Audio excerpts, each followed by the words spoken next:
So yesterday we were discussing about calculating the number of users using Little's law, right?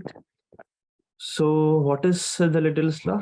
We can calculate number of users, and the formula is the target TPS. Okay, I'm saying TPS multiplied with the max response time. And we were discussing a lot yesterday.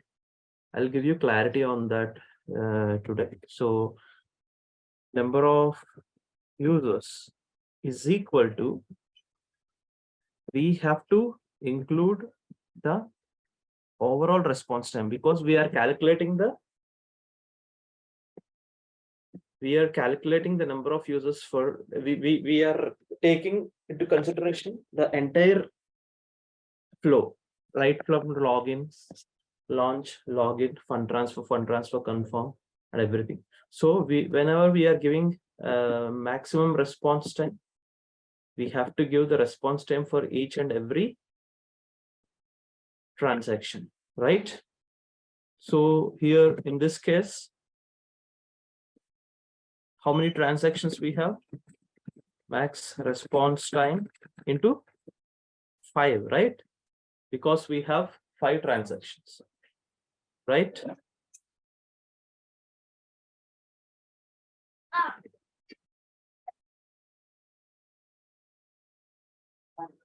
And also each and every transaction has think time, and that also we need to include, right?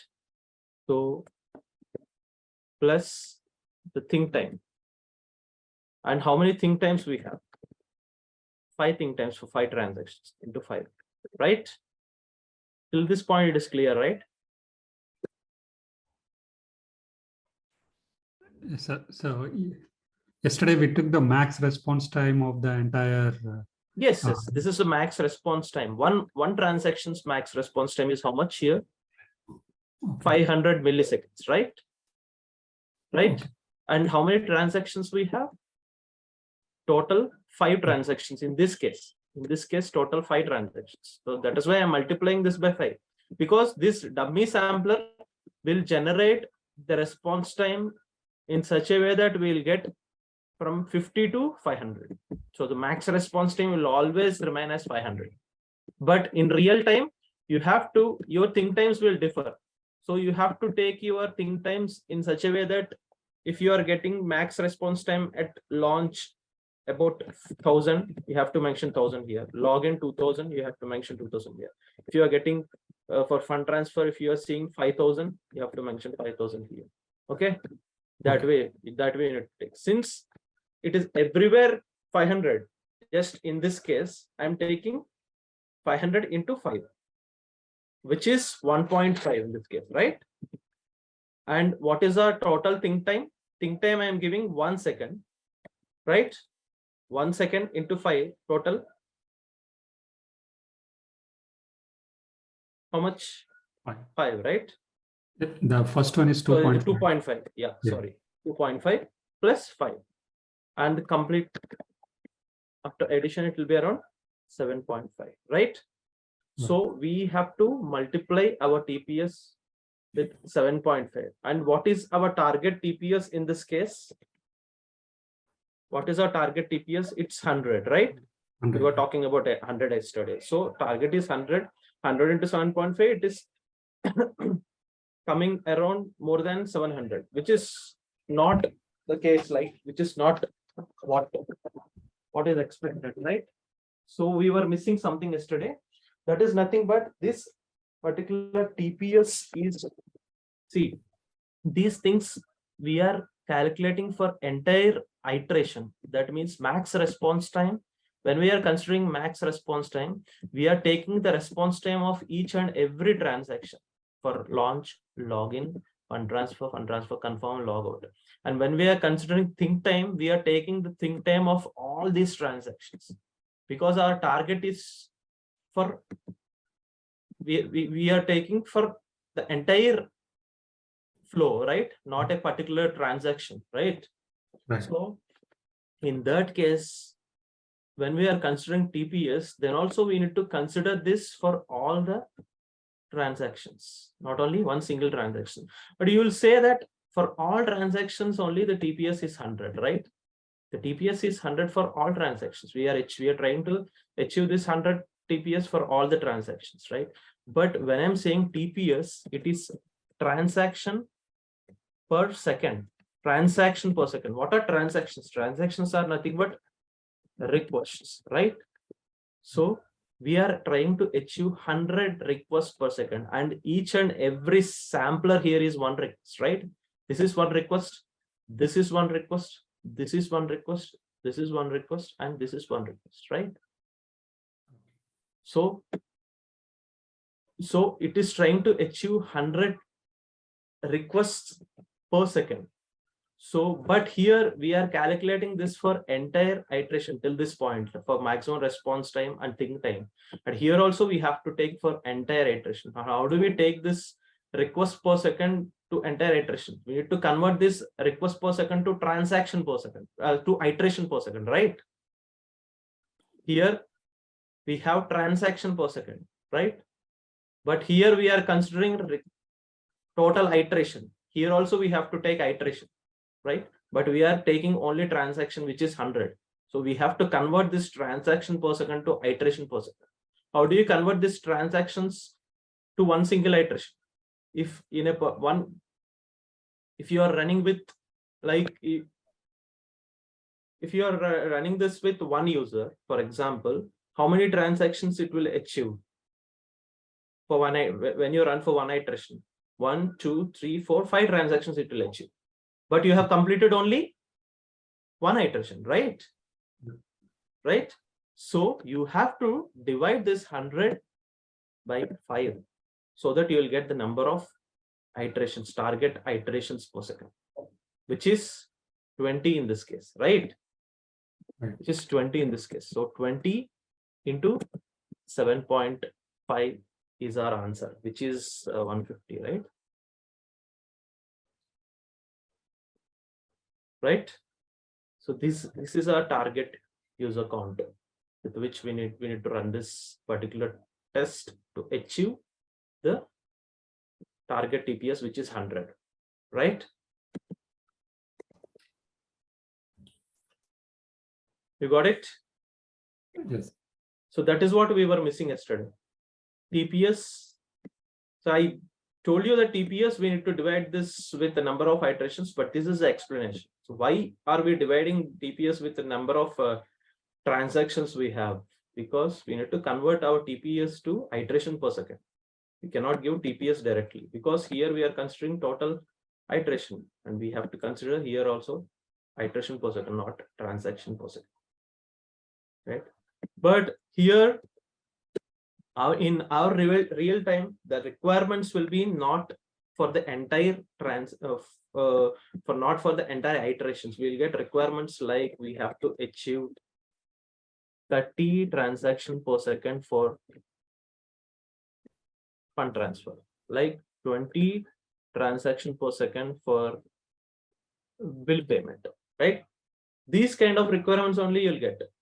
They'll not give you a requirement in such a way that you have to achieve 100 transactions per second for entire flow, like from launch, login, and everything, right? They'll not give you like that.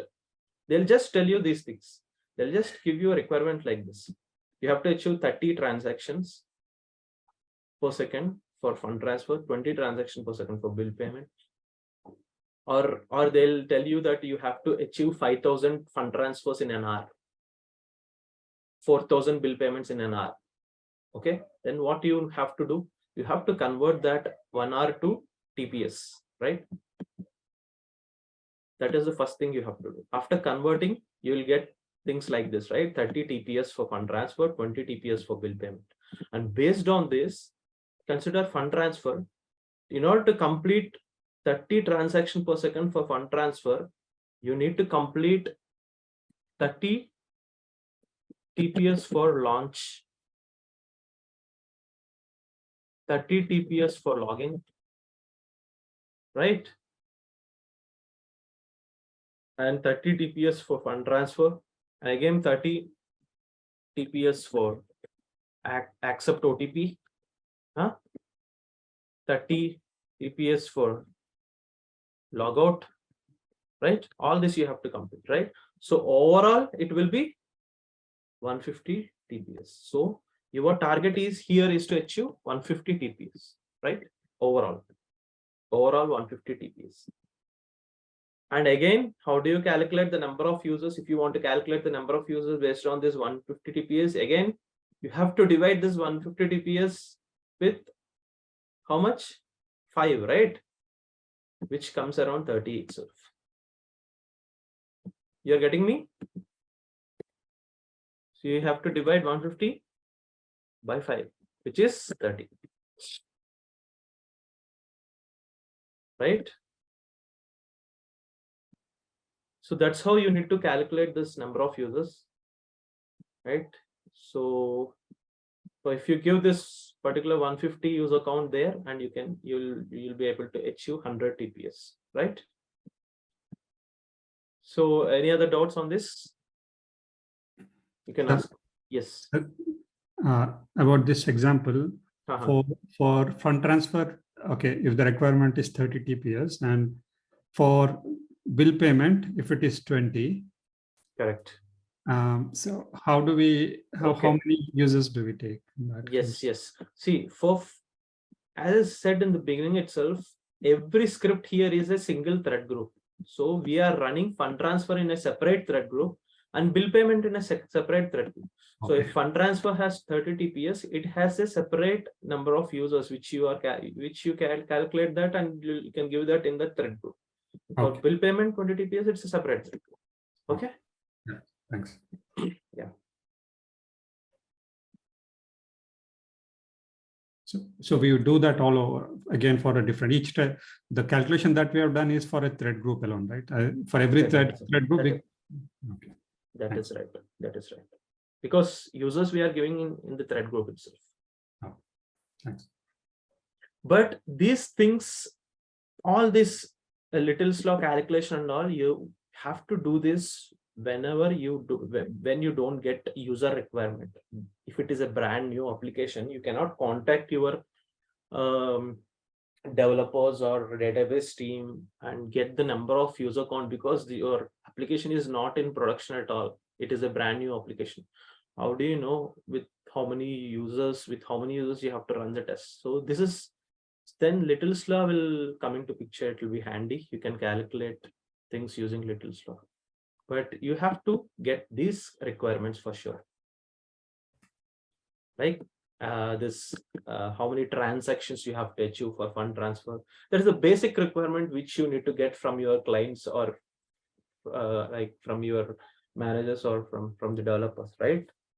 Otherwise we cannot do any performance test.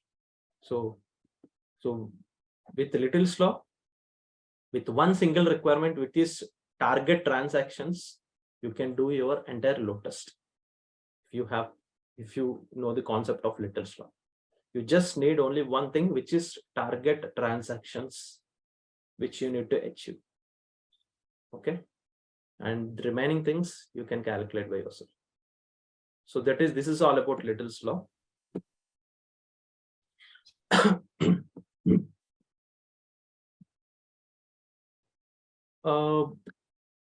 So throughput shaping timer I covered yesterday, right? So one more timer I thought of, I missed it. I explained you the concept of synchronizing timer, right? So this is synchronizing timer. I'll add synchronizing timer here. See, the synchronizing timer looks like this. So number of simulated users to group by the same, right? So you can give like 50 here and move this synchronizing timer to fund transfer confirm. So what I did, I have moved this synchronizing timer to fund transfer confirmation transaction, and I gave 50 users here, and I am running this particular test with 100 users, right? And my ramp up will be 300 is very high. I'll say 100. That's fine.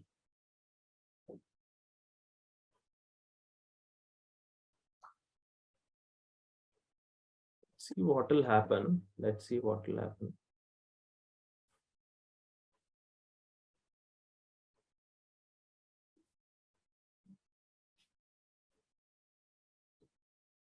See how this is running. It launched, login and fund transfer also completed. And did it run fund transfer confirm page? No, right? It is waiting. So for what it is waiting? It is waiting for all the 50 users to come. Then it will run the fund transfer confirmation page with all 50 users at once. So let's see. So currently we have 30 users. See how the users are increasing in top right corner, 35, and still fund transfer confirmation page did not come.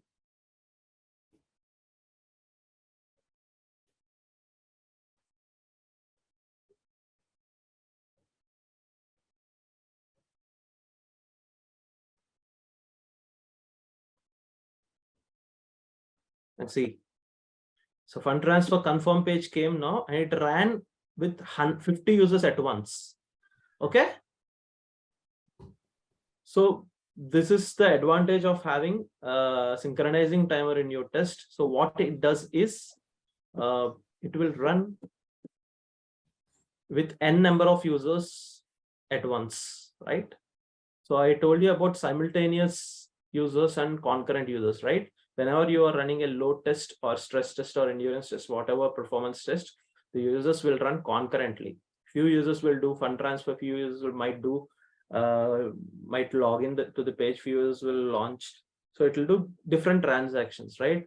But if you have this synchronizing timer, and I gave 50 here, so all 50 users will do fund transfer at the same time. They'll click on fund transfer confirm page at the same time. So that is called simultaneous load, right? So if the user requirement is to have a simultaneous load for any particular transaction, you have an option in Jmeter, which is synchronizing time, right?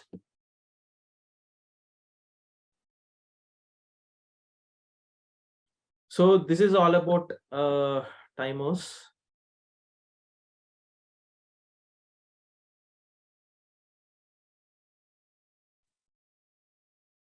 Sir, it is grouping by 50 users there, right? So if the last batch happens to be less than 50, it will not allow the last batch. That's how it goes. Sorry? It, What do you mean by last batch? Hello? sorry, I muted myself. So Okay. if we have 240 users, I think it's taking 50 batch every time. Correct. When it comes to the last batch, if it has 40 left, would it allow FT confirm? See, here I gave everything under a thread group. That means your users will, all your 240 users will log in and they'll continue the iteration, like they'll log off and again 250 users will log in, right? Okay. Yeah. I got it. You're getting me? Yeah. Yeah, I got that. Yeah, that's fine.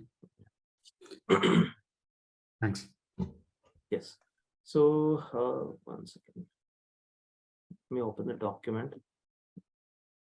I need to go to the next topic, next element, which is config elements.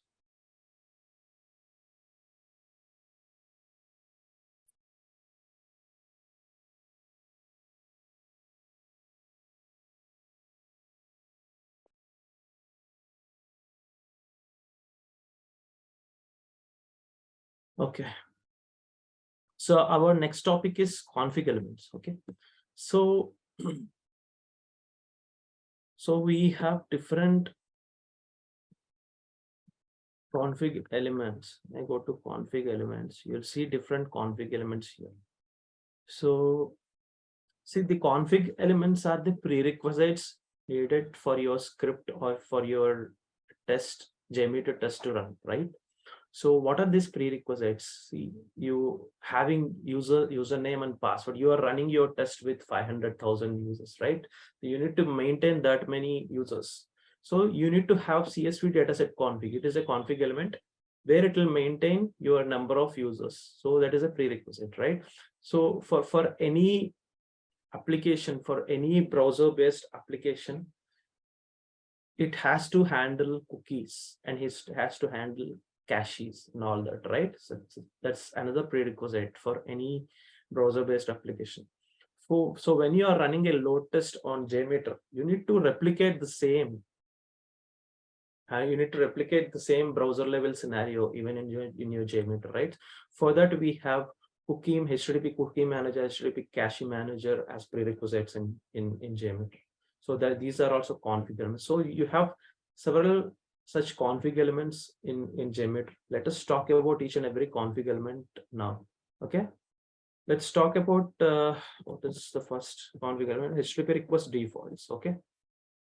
Let me open HTTP request defaults, which is this one. Okay. Oh. Right. So what is the advantage of this HTTP request default is when you are testing one application, that application has the same protocol, which is HTTPS in this case. The protocol will never change, right? And what is your host name? The host name will also never change, right? So for example, I'll go back to my to our performance testing practice.com.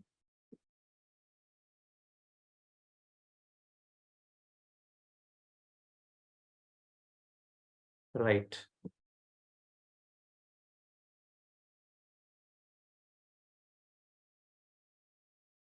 Okay. So I will add HTTP request defaults here as one config element, HTTP request defaults. And what is our host, like what is our protocol? HTTPS, right? And what is our host name? This one, right? This is our URL, right? HTTP request defaults. Go to HTTP request defaults and add your host name here, our URL. So you have added HTTPS, that's our protocol. And this is our host name, performance-testing-practice.com.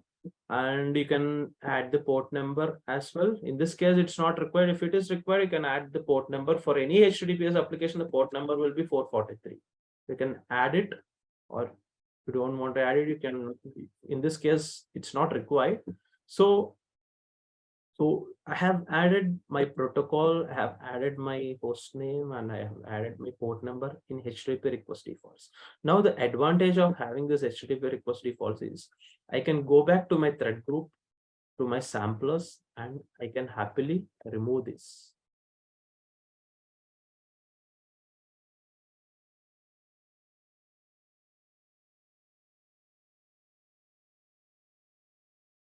Right?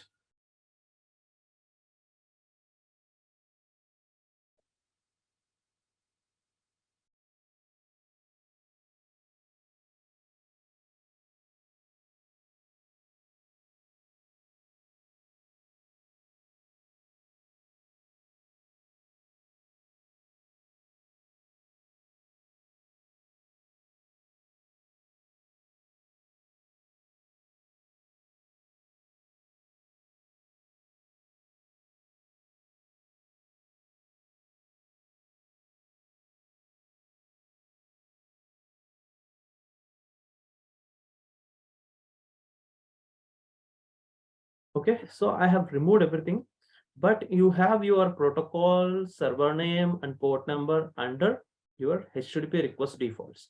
And now run your test.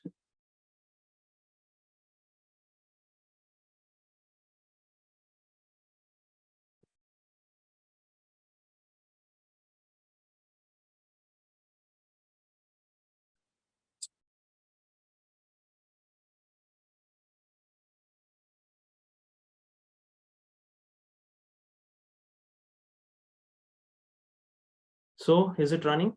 So it is running and it is taking your request successfully, right? It is taking your request. It is taking your HTTPS protocol, it is taking your URL, though you are not mentioning the URL and protocol and port number in your samplers, still it is taking because you have given that in your HTTP request defaults.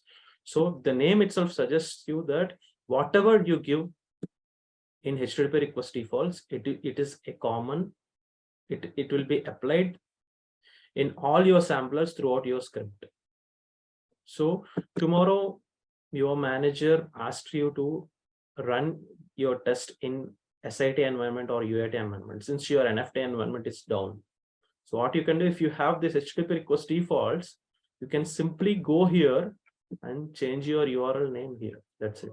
To from NFT to UAT URL and run your script straight away directly. Right? So you don't need to go everywhere and change your URL. Right? So that is the advantage of having HTTP request defaults. Generally, we use HTTP request defaults when we are running API testing, like web service calls and all. So there you will get endpoints and get and post requests, right? There you will get endpoints, like you endpoints means you will get an URL like HTTPS and some abc.com, and this kind of URL you will get, and you might get some port number as well, like 8080. Okay. So and then you will get the path for each and every get request and post request, right? You will get path like if it is a get request, you will get some path like XYZ, right? If it is a post request, you will get some path like ABC, and there will be something to post, right? Some body to post, right? So in such cases, what you will do, you can add HTTP request defaults and give this URL in HTTP request defaults. Give the port number, host name, and this give this port number, host name, and protocol in HTTP request defaults, so that you don't need to change this. And in actual samplers, you can happily give your path, only this path. Okay. So since the path is changing here, you should not give your path in your HTTP request defaults. So whatever is changing, you should give that in your samplers only. Whatever is common throughout your script, you have to give in HTTP request defaults, right?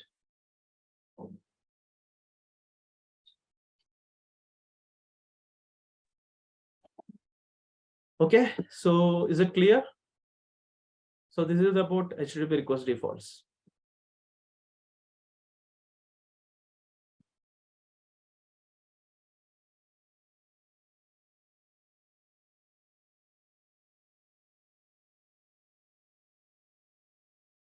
And the next thing is cookie manager and cache manager. That is also a config element. Both are config elements. And there's nothing much to explain on these two things. So only thing what I want to tell you is whenever you are running a load test, add this cookie and cache manager by default. You will not get it while you are recording your script using HTTPS test script recorder. Okay. But if you record your scripts using Jmeter, you will get these two things. Okay. Always add this HTTP cookie manager and cache manager. Sometimes what will happen is if you don't add this cookie and cache manager, you handle all the correlations, but still your script will fail because you don't have these things. So what is this cookie and cache manager? These are browser level things, right? So cookie and cache manager is one which the browser handles, your Chrome browser or Mozilla Firefox or IE. So it is very important to have this cookie and cache manager. What does the cache manager does? It will handle your cache. It will handle your browser level cache, right? So whenever you are hitting your application here, for example, I'm hitting performance testing practice.com website. It loaded, but it took some 1 or 1.5 second time, right? But when I'm trying to hit for the second time, it is loading really quick, right? Because my cache has been downloaded from my server when I'm hitting it for the first time. It has been downloaded to my local. Now the cache is in my local. What does that cache contains? That cache contains this JS file, CSS files, these image files, whatever you are seeing here, this particular image and all this will get downloaded and it will be saved in your local laptop.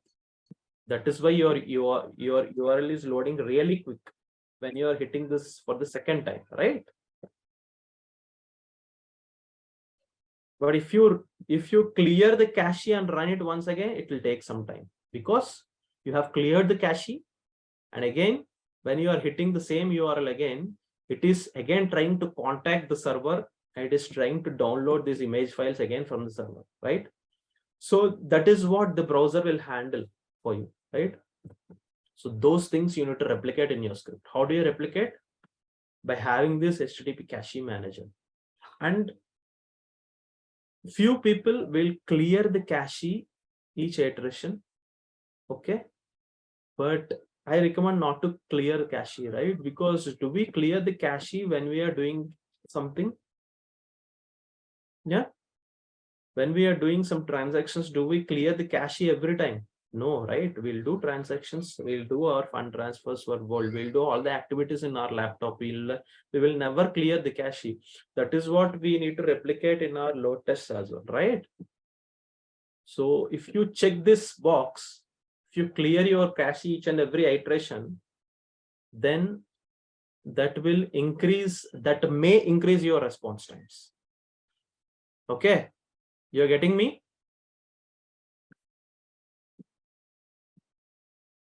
Okay, so it is always recommended to add this cookie manager and cache manager, leave it by default, right? The by default is it will not clear the cache. So you should not clear the cache. You just need to add it. That's it. So cookie, like similar to cache manager, cookie manager is also very important because it handles your sessions and all, right? Your backend sessions, your browser level sessions and all, it will handle. So having this cookie manager and cache manager in your script is very important.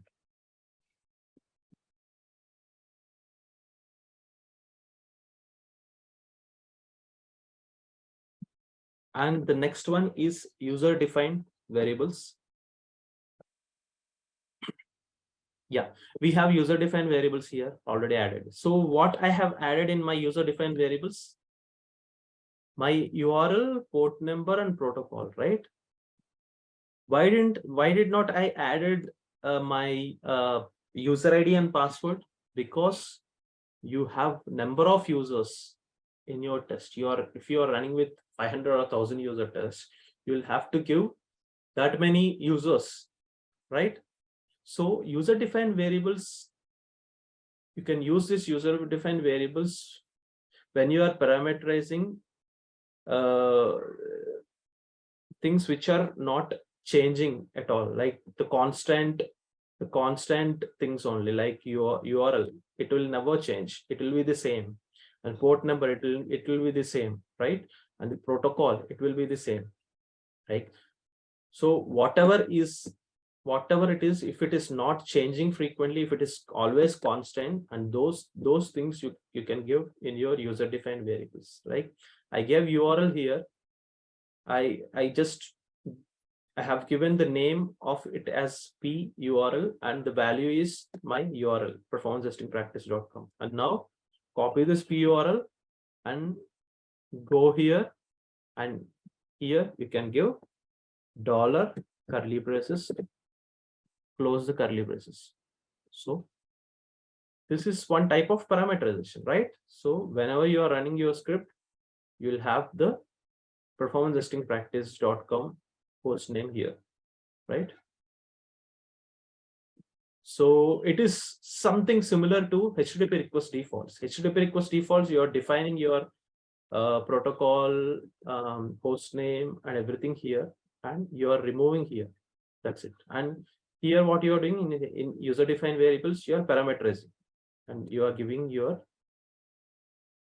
variable names with dollar curly braces. Okay. But what is the difference between CSV dataset config and your user defined variables? CSV dataset config, we have to, you know how to give CSV dataset config, right? So you have to maintain that in a notepad or a CSV file, right? Your usernames, your first name, last name, and like your from account, if you're doing a fund transfer from account to account and all that, you can. So you have, you need to have different from accounts, you need to have different to accounts, and you need to have different usernames. So when your input values are changing frequently, those things you need to give in CSV dataset config by giving a path like this, right? And you know how to give variables. If you have different columns in CSV dataset config, you have to give variables with comma as a delimiter, right?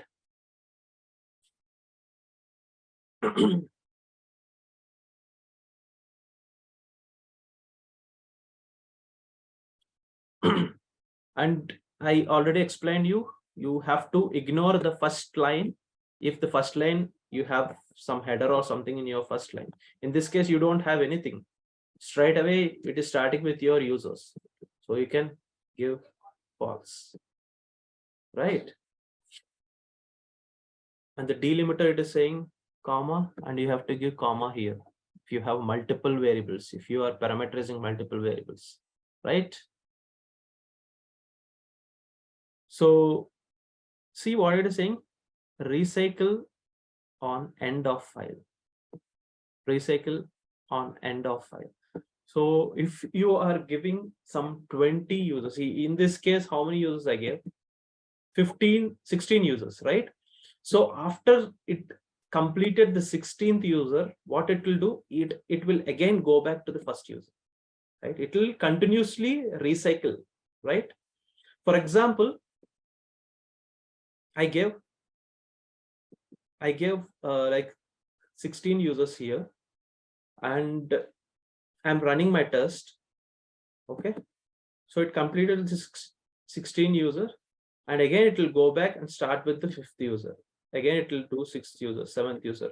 It will complete all 20 users. Again it will go back. So it will continuously recycle, right? You should never give false here. It is by default true. You need to make this true always. Okay. So you don't need to touch all these things. You should leave everything by default. What you need to give in CSV dataset config is your CSV path and your variable names. That's it. If you are giving some headers or something in your CSV file, you have to give true there. You have to ignore your first row, otherwise false. That's it. And not only CSV file, you can also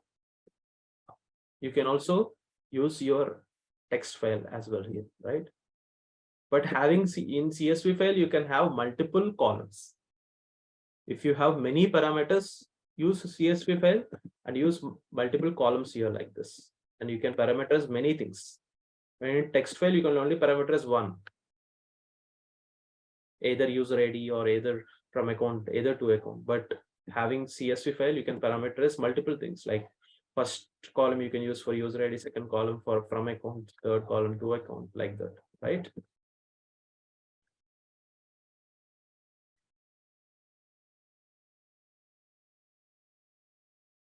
You getting me?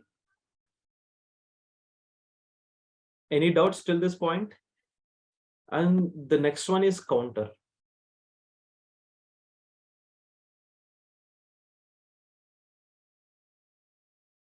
So you have two things. One is counter, and another one is counter and random variable, right? So let's talk about counter.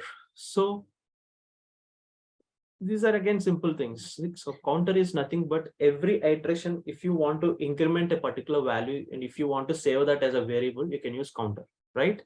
See here, I want to increment a value, like you are running a particular test, and you want to increment a particular value starting with 1, you in the second iteration it has to become 2, in third iteration it has to become 3, fourth iteration it has to become 4, and you have to save that in a particular variable.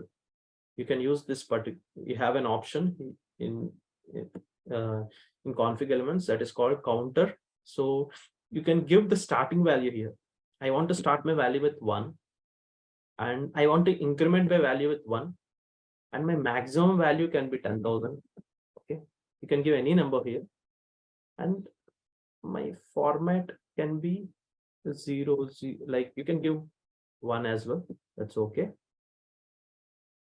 And you finally you have to export this in a variable. Like I want to export this in anywhere. I'm saying like age or something, right? Say age.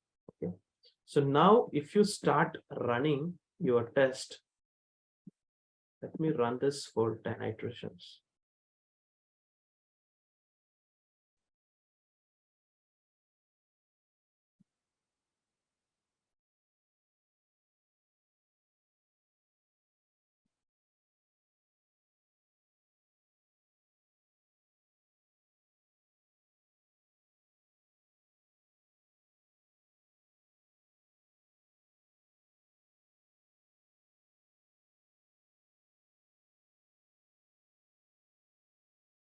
See what is happening there. In the first debug sampler, so I'll talk about debug sampler later. See, debug sampler, I remember I would have explained you about debug sampler earlier, right?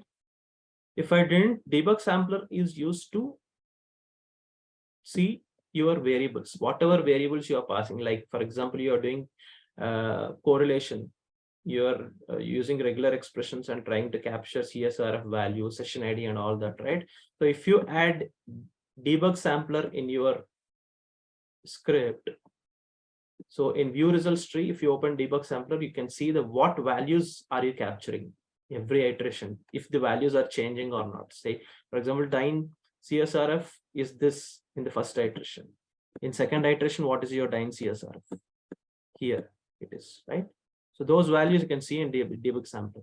The same way, you can see the age. See, in the first debug sampler, you can see the age as 11. And in the second debug sampler, you can see the age is incremented from 11 to 12. And the third debug sampler, the age has been incremented from 12 to 13. That way, it will increment. It has become 19, right? 110, because I gave, I think because I gave 1 here. Because I gave 1 here, what will happen is it will include this 1, and after that it will say every iteration. In first iteration it will give 11, second iteration it will give 12, third iteration it will give 30, okay, fourth iteration it will give 14, like that it will increment, right? So when do we use this counter? For example, so you are registering your users, right? While you are registering your users, you are giving your email ID, and that particular email ID should always be unique, right? Your email ID should always be unique, right? Or for example, let me log in here.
So I've registered a user.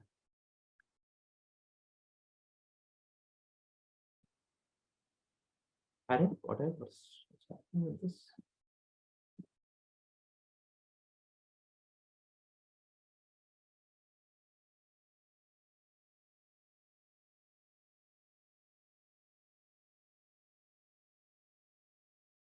Not sure why this is not logging in.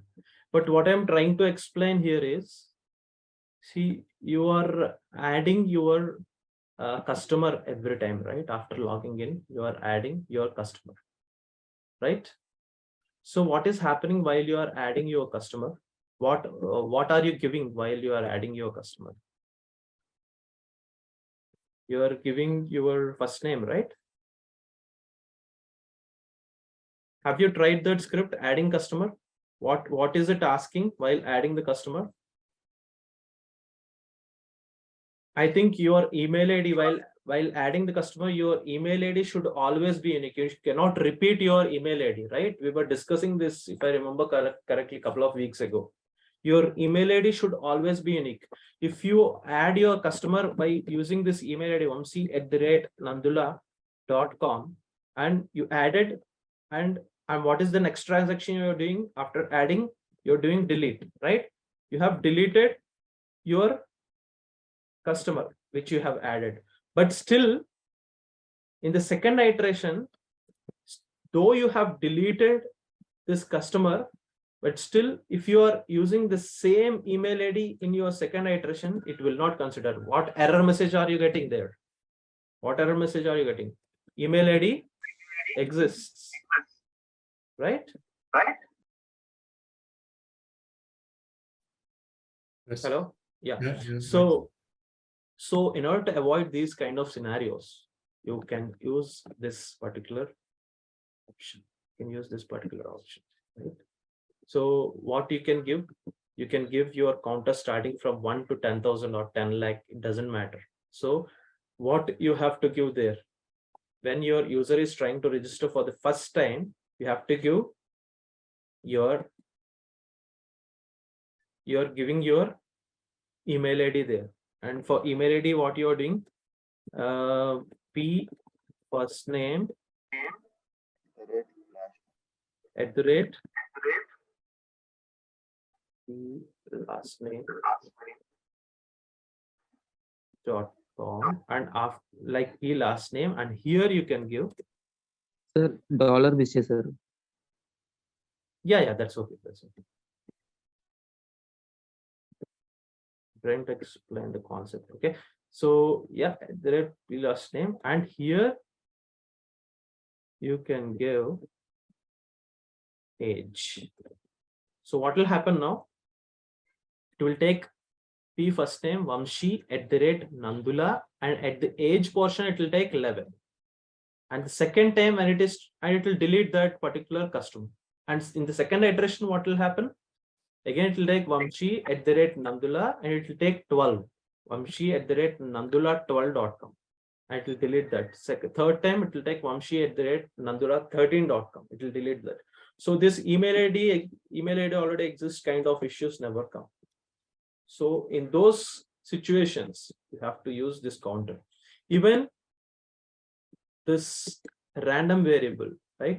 What is the difference between this counter and random variables? It's almost similar, but this random variable will take a random value between 1 and 10,000. If you give 1 and 10,000, it might take 900, it might take 800 for the first time. So it will take any value randomly, but counter will take a sequential value. It will start with 1, second iteration it will go for 2, 3, 4, 5, it will increment like that.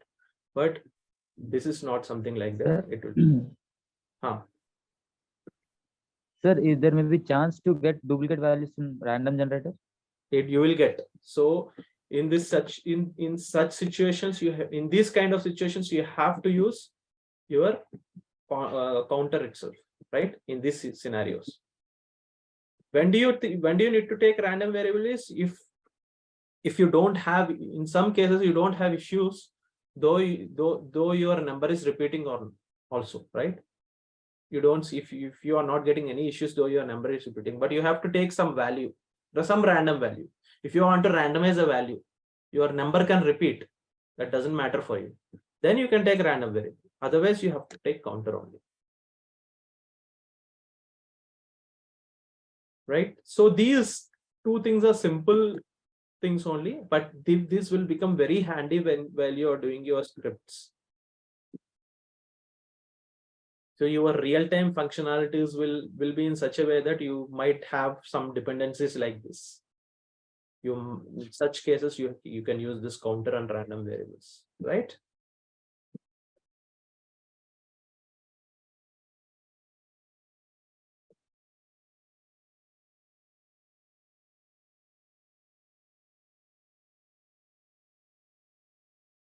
Okay, so before I go to the next assertions topic, I will explain you a couple of other important config elements.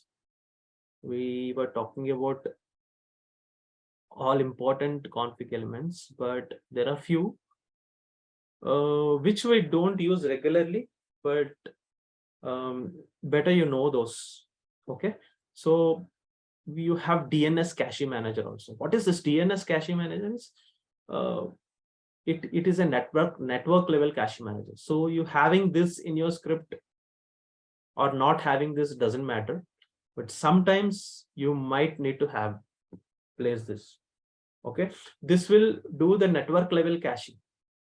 That's it. Okay. FTP request defaults, I'll explain about this FTP request defaults when I go to that FTP sampler topic. HTTP authorization manager. So this is one important one. See, sometimes you'll get SSO applications. What is this SSO application is? You don't need to give any user ID and password. You will not get the login page. So you'll enter into the login page automatically. It will take your employee ID and your LAN password automatically from the backend. If the SSO is enabled for a particular application, it will consider your employee ID and your password automatically, and it will land to your home page directly. You don't need to give the credentials like user ID and password. In such cases, how do you record your script? Like, how do you handle your login part in your script? You don't have to give login ID and password, so that step will not get recorded for you in your script. So how do you give your CSV dataset configs and all that? In such cases, you have to give this HTTP authorization manager. And also in some scenarios, you'll have user ID and password, but still you might get some issues. You might face some issues at the login part. In such cases also, the error can be something like related to the authorization itself. Authorization error or something will come in the response while you are running your script. In such cases also, you have to give this authorization manager. So what is there in the authorization manager is, you will have to add, you'll have to click on add, and you have to give your URL name here, your host name. You have to start with HTTPS performance testing practice.com.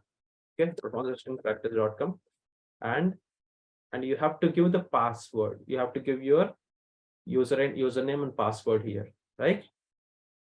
And username, you have to give your password and your domain name. For example, I'm working for a bank called ABSA, so the domain name can be ABSA.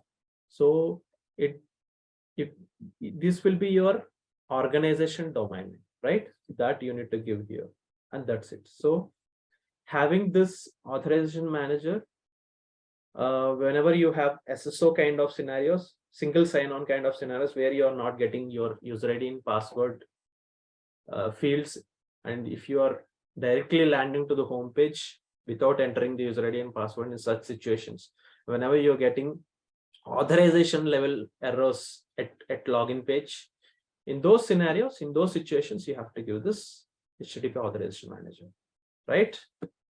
So you need to know this. Sir, one question. Yes.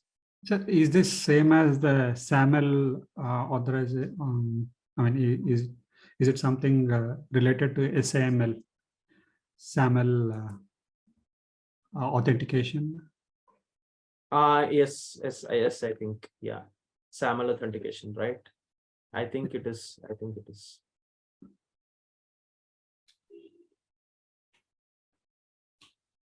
Okay.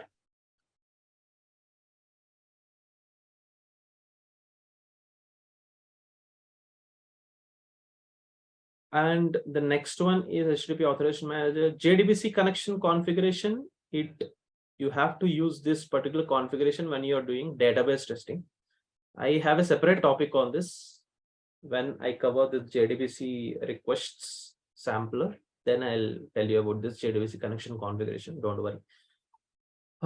Java request defaults, ignore this. We'll never use this, rarely use this. And key store configuration is one important thing which you need to know. So what is this key store configuration? Sometimes you'll be having client certificates needs to be installed, right?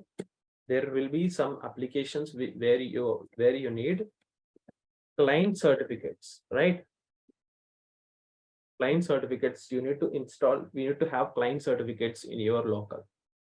Okay, then only your script you can enter into the application, right? So how do you handle that when you are testing such kind of applications using Jmeter, right? If you say there are two things, some applications will have server level certificates. So these scenarios, the server will take care. You don't need to do anything from Jmeter level. Server will handle that. But in some applications, you will have client level certificates, like you will have local files like JKS file, I think .ps file or something. Okay. Some certificate files, certificate extensions will be there, right? You need to install these certificates in your local, then only you can enter into that application, right? So it is a kind of authorization that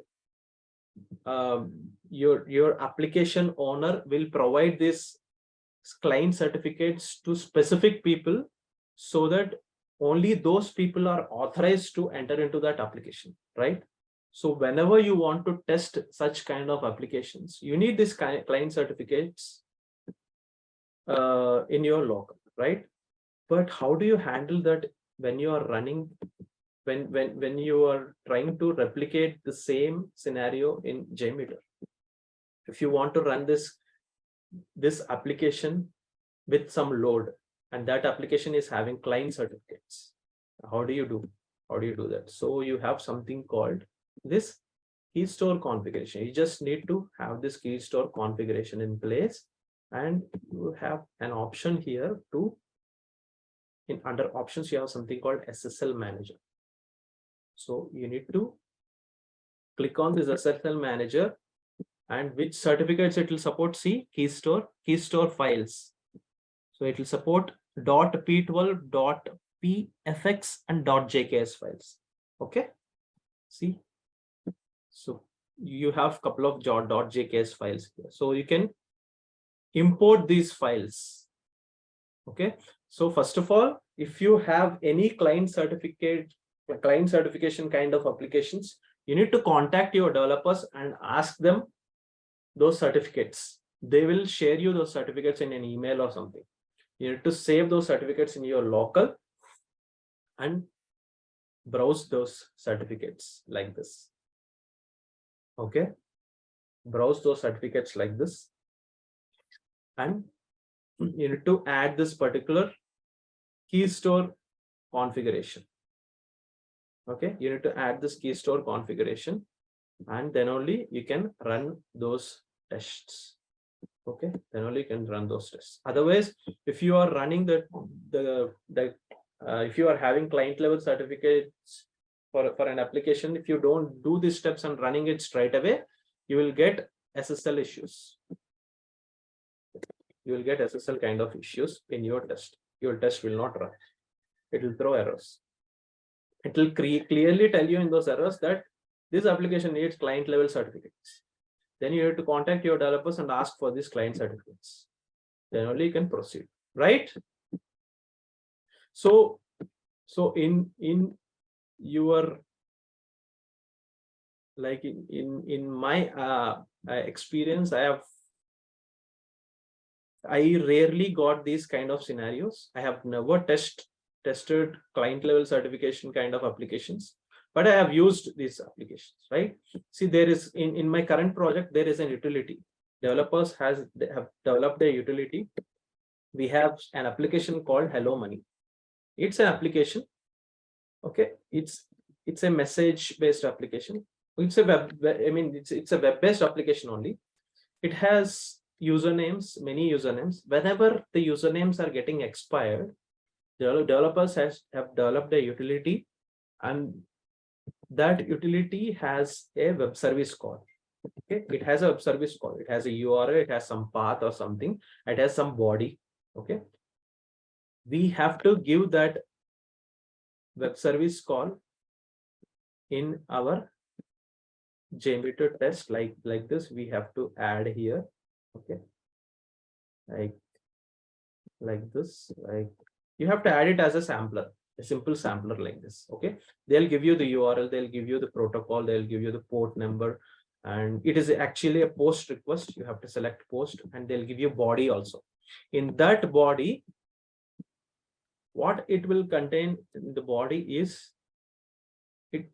Since I told you that we are testing for different countries like Kenya, Uganda, or all that, right? You have many things in the body, and you will have country code like KEBRB, or if it is GHBRB, it's Ghana, right? So all this country code will be there, and that body contains username somewhere, and that body also contains existing password, and that body also contains new password, right? So new password is where we need to change, right? New password is where we need to change. We need to enter some new password here like ABC, and you have one more field called confirm password. You have to give the same ABC here, right? And that's it. You have to run that script. But this utility will never run straight away. For this particular utility, they have a client certificate. So they have shared that client certificate also to us. What we need to do? We have to add this client certificate using SSL manager. And you need to add this key store configuration also. And then you can run this particular script. Then only that script will work successfully. So we have such kind of scenario, right? So there can be some applications like that, which needed client certificates. In such cases, you have to get those client certificates from your clients, right? In such cases, we'll use this key store configuration, right?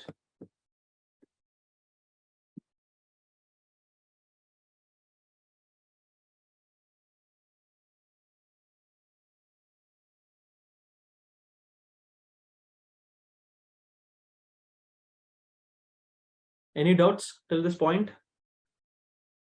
No, sir. Okay.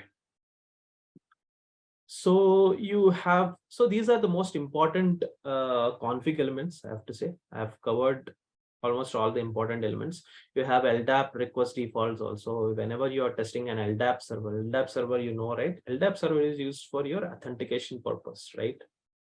You have an LDAP server for almost all the applications nowadays, right? You have LDAP authentication. Whenever a user logged in, it has to go through the LDAP server first. The authentication will happen in LDAP server. Then only it will go to your application server, web server, application server, and database server, right? If you are testing that LDAP server only, then you have to use this LDAP request defaults actually, right? I never come across this LDAP level testing in my career, but you have these options also in Jmeter. You have extend to that level options also in Jmeter. You can test your LDAP servers as well using your Jmeter. You can do database testing. You can do TCP level testing. You can do LDAP level testing. You can do web service API call testing. You can do web application testing using Jmeter. So for that, you have different options as well in your config elements. So this is all about config elements. So the most important elements of your config element is CSV dataset config, HTTP header manager, cookie manager, cache manager, request defaults. Counter is one thing. HTTP authorization manager is one thing.